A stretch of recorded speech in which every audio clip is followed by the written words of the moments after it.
Dude, the return on investment is insane. For every pound invested, it's producing £10 and 66 pence. That's awesome. Yeah, it's pretty darn good. They do awesome. They're epic business owners doing an epic job. Indeed. It's a big day, my friend. Welcome to episode 200. We've been talking about this for at least the past 10 episodes. Congratulations, my friend. You've made it to episode 200 of the Dan Bradbury Podcast. My birthday. Woo-hoo! The bicentennial. You did well. I feel like it would be insulting for us to even have me complaining about anything. We should just pitch on and just celebrate awesomeness of 200. By the way, for the viewers and the listeners on the podcast, I've actually laid out this entire show. I was going to say, Dan doesn't know much about what's going on. I was about to give the disclaimer. Like, I have no idea what's going to happen. So I apologize in advance. It's his fault. You will be happy. You've been roughly briefed on everything except for the hero of the week. That's the only thing you're unaware of. Okay. So you should be good. But let's go ahead and jump into it, and let's talk about the news of the week. The news of the week is Oxford Union celebrates 200 years of free speech. Yes, it does. By the way, there's a theme to this podcast, Dan. Do you have any idea or guess what it might be? I'm going to guess around 200. Yeah, everything that we talk about today is revolving around 200 in honor of your 200th episode. So Oxford Union, the most probably distinguished debate club in the world, the epicenter of some of the best speakers and the most powerful people in the world, has been around for 200 years. Yeah, I'm excited. You've got a pretty darn special guest speaking there next week. Yes, in fact, kicking it off, they've got Peter. Is it Thiel or Teal? I pronounce it Teal, but I don't. You're probably right. Yeah. Peter Thiel. He was the founder of. I'll ask him next time I see him. Yeah, will you? Yeah, he was the founder of. Is it PayPal? One of the original investors, yeah. Yeah. He's part of the PayPal mafia, so to speak, that have been behind loads of massive companies, Yeah, and he's coming out to speak at the Oxford Union, which is kind of a weird thing for us to talk about because, listen, there's only so many things I could find that had the number 200 affiliates with it, right? But for those of you watching or listening and you're not a member of the Oxford Union, I get it.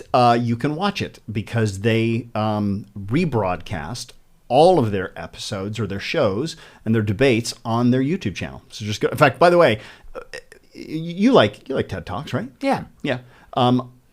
Oxford Union. I'm going to put this out there. The Oxford Union YouTube channel is better than TED Talks. Without sounding critical, I mean, it's cool. I'm just looking at the list on the site now. Love Stephen Fry.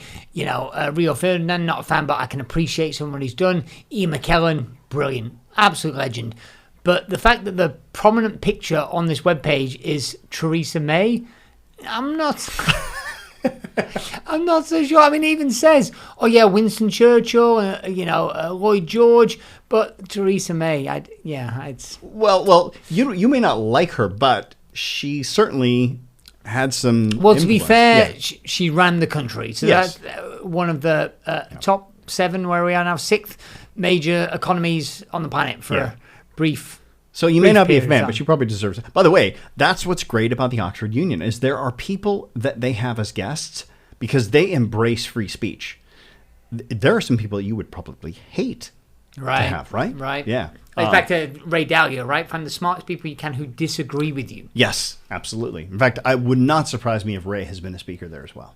Oh. Yeah, I mean, they get literally the world's best athletes, the world's best entertainers, the world's most influential politicians. I won't say best because I'm not sure we can go there. But anyway, Peter Thiel's coming out to kick off their 200th bicentennial. That's pretty cool. It's cool. Yeah. Sign me up. All right. Well, now let's do this. Let's move over to the fail of the week. Business fail of the week. So this actually goes all the way back to 1825. Which I must admit I missed by 2 years. What? Right. Yeah. It's not quite 200 years. It's 198. I was trying to figure out the connection. Yeah, all right, good. Yeah, so I had to round for a couple of things. So this panic is well known because it was the first panic that, or the first recession, economic crash that wasn't influenced by an external factor like a war, for example. Yes. And specifically, this shut down 6 banks, if I'm not mistaken. Right. And it was acute to London, which was the dominant power in the world at the time. And they say it's the start of the kind of modern economic cycles. Right, yeah, like booms and busts. Right, yeah. Right, so we'd had the Napoleonic Wars, which had been a massive boom time for the victor. So there was a lot of money being made throughout the kind of whole British system. Yeah. But subsequently, there was a massive crash in the publishing industry, right? And I think this is interesting, right? Because anytime you see like an economic upheaval, whether it's the Great Depression, the Great Recession, industries change, industries get redefined. And in this one specifically, what happened was the Gutenberg's printing press kind of like all of a sudden had not a reemergence, but a redefinition. Because prior to this, it was nothing about wealthy, prestigious books. That's all it was. But after this crash, nobody could afford them. Right. So they had to develop cheap ways to print. Right. And I suppose to make the connection, so some people have already zoned out. What does this mean to me and mean to me today? What it means is that whenever there's a crash, there's typically innovation because people look for new ways of doing things, right? So the fact that the number of publishers didn't reduce, but it radically altered the industry, right? Yeah. And this ties back to what we were speaking about Absolutely. An episode or two ago about ChatGPT. Right. And it's kind of like this artificial intelligence thing. And Topher, it scares the bejeebers out of me. I'm excited. Me too. I'm excited and horrified all at the same time. Yeah, I am as well. I'm finding myself already when I'm lost or confused turning to ChatGPT. Wow. Already. Yeah, right. But it is funny, right? Because I flip-flop. On the one hand, I go, it is changing the world literally right in front of us.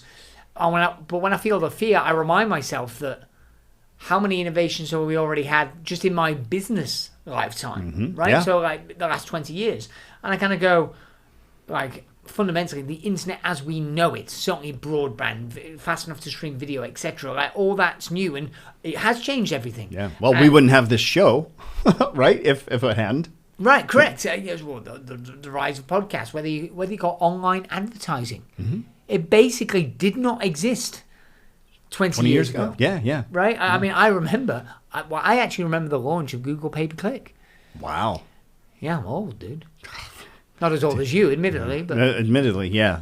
I'm depressed now. By the way, if you want to know more about ChatGPT, stay tuned because our next podcast after this one, episode 201, is the main news of the week as well. Yeah. Some stuff you've got to keep your eyes and ears open because whether you like it or not, it's coming. Yeah. And if you're not ahead, you're going to be behind. And by the way, if this take an opportunity right now, if you want to know about that episode when it comes out, make sure you like and subscribe, hit that bell, and make sure that you're subscribed. So when we release that podcast, you'll be the first to know.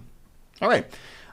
Should we move on? Should we talk about the hero of the week? You don't know who it is. I'm horrified. Fast money. Hit that button, baby. Let's go. Hero of the week.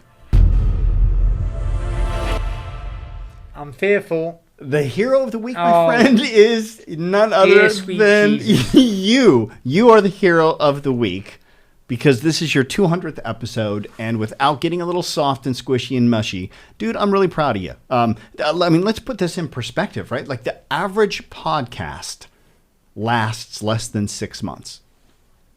How long has yours been around? I think the first episode was in 2016, so it's 6 years. Yeah. Now, granted, it's not been that good up until maybe the last 10, 15 episodes when you got a special guest helping you out. But nonetheless, all right, that was just too good of a setup, dude. The gloves are coming off. I will still point out the most downloaded episode of all time are the top several, none of which contain you. So I'm just putting that out there. But that's because they've been around for so long. Anyway, some say classics. Yeah, the classics. Anyway, listen, I'm proud of you. I think you should be the hero of the week because not just because of the podcast, but because of what you do for entrepreneurs. I mean, you'll never brag about this, at least on your podcast, but I sure as hell will. Your ROI with your clients is insane, dude. You produce, if I'm not mistaken, I believe it's for every dollar that they invest with you, they produce every pound that they invest with you, they get a £10 66 pence return on that investment. That is insane, dude. Yeah, thank you. I mean, they do awesome. I mean, they're great business owners. You do awesome with them, right? I mean, yet if they were here, they would also say, yeah, but those increases weren't just because we were doing things. It was because of the advice that you gave them or the advice that somebody else in the mastermind gave them. And I'm just really proud of you, man. I think you do a great job. Thank you. I mean, look, I let me give credit where it's due. No. This is your podcast. It's not about me. This is all about you, buddy. Oh, dear Lord. Right. So, yeah, look, I sometimes people ask. And so, first of all, let's talk about that data is a snapshot in time. So specifically, the last time we did the study, because we collect the financial data for all our clients, and we collate it, and therefore, because I view it like a fund, one of our company values is we treat your business as our own. Yes. Right? And so we collate it and see how it performs. And the last time this was revised, because we do it on a kind of an annual basis, it includes COVID bounce data. So truthfully and transparently, that number is that was a high, and it's already, when it next gets done, it will have come down a bit. I understand, but COVID made everything, for the most part, have some little hiccups in it. Right. I mean, it is also true to say that we've been doing it for about 4 or 5 years now, and it's never dropped below about a £7.35. That's still return. Really impressive, dude. £7 ROI. Well, let's speak about this, because there's a lesson for business owners in there that is less abrasive than invest in my mastermind programs. I think that if people say, how do you do it, the truth is one of my skills that is underrated is the ability to pick the winners. Interesting. And I think that sometimes friends in the business training space give me a hard time for not having more rapid growth. And that's and until I point out that's consciously done because we turn down. Yeah, you have I don't know, I'd say a relatively high rejection rate. Right, but because we're clear about the criteria about what companies work. Because if you think about it logically, okay, you're going to go, everybody wants a company to succeed. Nobody's coming in going, I want my company to fail. Not really. Right, yeah. So everybody has that intent. But actually, if you're really looking at it and take the emotion out of it, some businesses just are not going to work. Yeah. And so I'll only take somebody into my program if I really feel they're going to get an epic return on investment. Yeah. So it's not. I'm not trying to be philanthropic and all holier than thou. No, it makes business sense. Sure. Absolutely. I don't want to work with somebody for 1 year. I want to stick with somebody for 5 or 10 years. So in fact, I'm going to distract this uncomfortable attention on myself to shouting at Chad on my team. And also big up one of our clients. So on that first image of the website,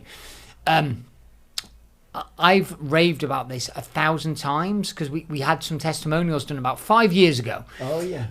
And because our clients who stick with us have grown so much, there was one testimonial from a guy called Rob Stone, who's the founder of InstaSpark. He's got such a great story, man. Yeah. Well, it's amazing because fundamentally he founded a business. So the testimonial on the website says, I can't believe this is still up there. In this place on the website, it says from 250K to 1.3 million.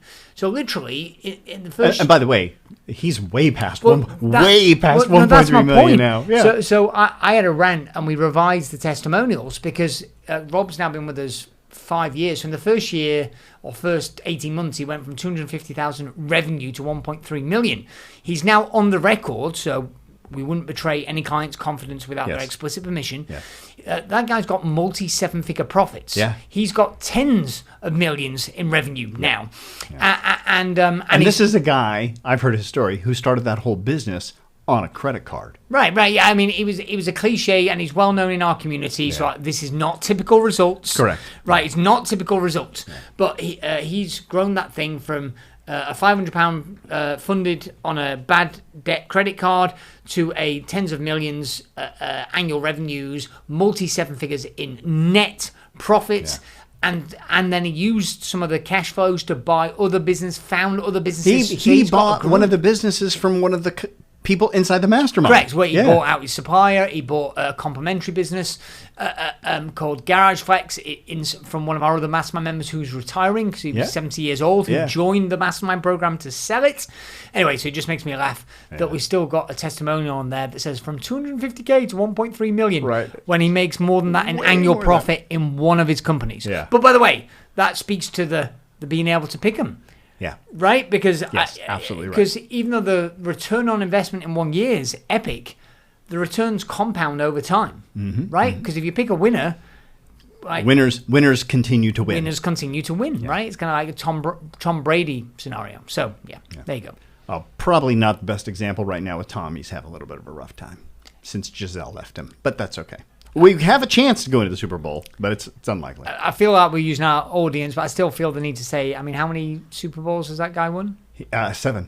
Yeah. 7. He's got 7 rings. More than any other player ever? I think so, yeah. I'm not too sure, It's pretty insane. So, winners win. Winners win. I'm not, all right. I'm not going to bet against him. All right, let's move on to the book of the week. Absolute classic. So I'm a fan of this author. He's just a legendary writer. Is Ron Chernow. Written some great books, House of Morgan, but this book is a business classic. It's Titan, which is about the life of John D. Rockefeller. Mm-hmm. So I believe in modern history, he's the richest man who ever lived in modern history in adjusted terms, inflation adjusted. So he was the first billionaire on the planet. Do you know why he's the book of the week here? Because if he were alive today, he would be 200 years roughly old. 200. Once again, we had to estimate it a little bit, but pretty close to it. See, I feel like you should have just made up and said that his birthday is actually on January. On the same day, yeah. Would have been a good story. And quickly proved it's not true, but hey. I mean, if you have not read this book, read it. Yeah. Because Rockefeller is one of those names where people attach a lot of meaning to it, but Chernow is a great writer, well-researched. How do you say his name? Chernow. No, not the other. Or Rockefeller. Say it again? Rockefeller? Okay. I thought you said Rockefeller. No, Rockefeller. Rockefeller, yeah. Yeah, John D. Rockefeller. Oh, yeah, sure. So look, I mean, he was the first ever billionaire. By the way, this book is a Titan book. This thing is massive. Like, how many pages is this? I don't know, I think it's about 500. Let's see here. Oh my God, the index is just half the book. Oh, here we go. It's roughly 679 is the page I'm at. So it's basically 700-page book. Yeah, but it's what I love about it is it's well researched and there's so many lessons. I mean, I realized when I picked up this book that I'd heard a lot of the fables, but what's fact and fiction? When I picked up the book, I just had a hernia. As in somebody who thought clearly about dominating an industry, about buying supply chain, pushing out the competition. You might not agree with everything that he did. Sure, yeah. But it's fascinating how he was so frugal and he was about where the money meant, how he was about putting the right people in the right seats, how he was about market share, how there's just such profound lessons. And so don't be put off by a 600-page book. I would say buy it, read the first couple of chapters and see if it's for you. But it's well written, well researched, epic. Pop quiz. Do you know who one of his major business partners was? Andrew Carnegie? Possibly. But the other one, a little less known, unless you're from the state of Florida like I am, Henry Flagler. Remind me who Henry Flagler is. So Flagler was one of his key investors. Is he the Last Train to Paradise? Yeah, the book, right. The Last Train to Paradise. So Henry Flagler, it's an interesting comparison. You're going to have to sell Flagler because some of the people listening to this right. who the hell is this So it's an interesting comparison. So Flagler and Rockefeller were business partners, and Rockefeller was kind of like, in our last podcast, we were talking about when is enough, right? And Rockefeller was one of those guys that enough was never enough. He was always getting more and more and more. Flagler wasn't that way. He was like, I love hotels. I love traveling. I'm going to create a business around traveling. And he started building railroads, and he started building hotels, and he would build a railroad, build a hotel, and he was the one who built the railroad all the way down to Key West. And it is an amazing... You've read the book. Have you read the book? Yeah. I can't remember if you did or not. Yeah. It's also a great comparison to Rockefeller Hill, because he wasn't as concerned about money. He was concerned about just being happy. And he had this mission. I want a train to go all the way down to Key West. And just an incredible story. By the way, epic. For those who haven't been, go down to Key West. It's an amazing trip. I didn't take the train down, but I saw... Well, the train's dead. Yeah, but they've got they've still got the memorial. They're like a museum there, and yes. The hurricane knocked out the railroad, and so you can. But if you drive down, you can still see the railroad. Right, pieces of it. It's pretty cool. Yeah. So epic book. Pick it up. All right, let's move on to the quote of the week. Also a 200 theme. Quote of the week is from Napoleon Bonaparte. Victory belongs to the most persevering. Yes, and I just thought that was a befitting quote today, my friend, because you've persevered on this podcast. We're at 200 episodes. Most podcasts die after like they're less than 6 months. So you figure they maybe have 20 that they get done before they die, and you've got 200. Well done. 10x. I think there's a special level of perseverance. I've had 6 months with you now, my friend. I was going to say, this is the setup. Yep. I'll take Which that feels like 200 years. Yeah, you know what? I've got to let you get the last word in on that. It's your podcast. You should be proud. Well, thank you. Good insult. Look, listen, I'm really enjoying doing this podcast, and I hope with me. I hope with me.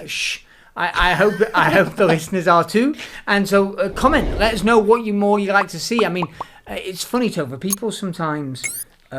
We should have done this for this episode. Go back over the best episodes. So I'm just gonna shoot from the hip. Maybe we could do that We could do that on 201. We could do a best of. Yeah, well, I mean, I'll shoot it for you now, because there was a member who's been a member for several years that I was talking with, and she was talking about... Is this Lisa Cato again? No, it wasn't. No.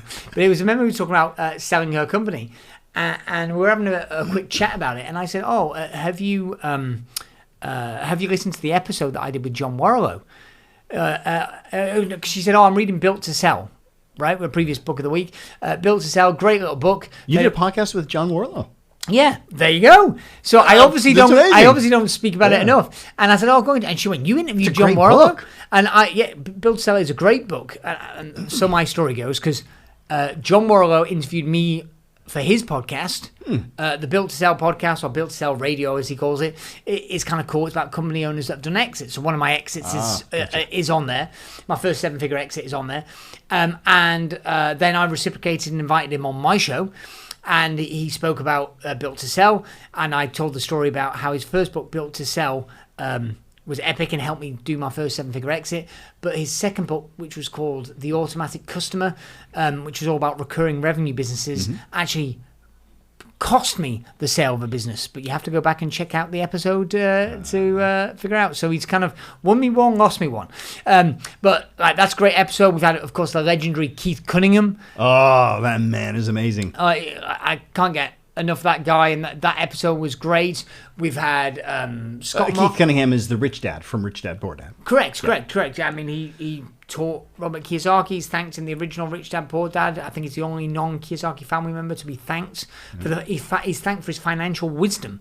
Who else has been on? Unbelievable Jay Abraham. As if that somehow violates, gives him permission for all the copyright infringement that Kiyosaki probably was guilty of. I said thank you. What more do you want? Hold on. Allegedly. Topher's views don't represent me. I think Keith would agree with you, though. But neither of us are lawyers. Right. So that gets us out of everything, just saying we're not lawyers. And allegedly. Allegedly. There's a link below for Topher's DM. Just send the hate mail or legal letters directly there. So who else has been on? Jay Abraham, the $6 billion man, one of the Forbes put him as one of the top 10 marketing minds alive today. The owner of this studio was on your podcast as well. Yeah, Nigel Shanahan. We've also had Scott Martineau and Clayton Mask, two of the three co-founders of Fusionsoft, now Keep. Now known as Keep. Well done. And there's a load of people. We've had people that have won the Sunday Times Fast Track 100 list. I'm saying it that way because I've forgotten the gent's name.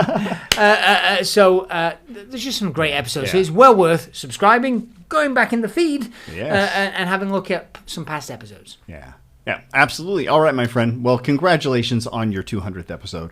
I'm proud of you, buddy. Yeah, thank you. So if you're liking this stuff, comment, let us know how we can make this thing better because we're trying to revise it and improve it.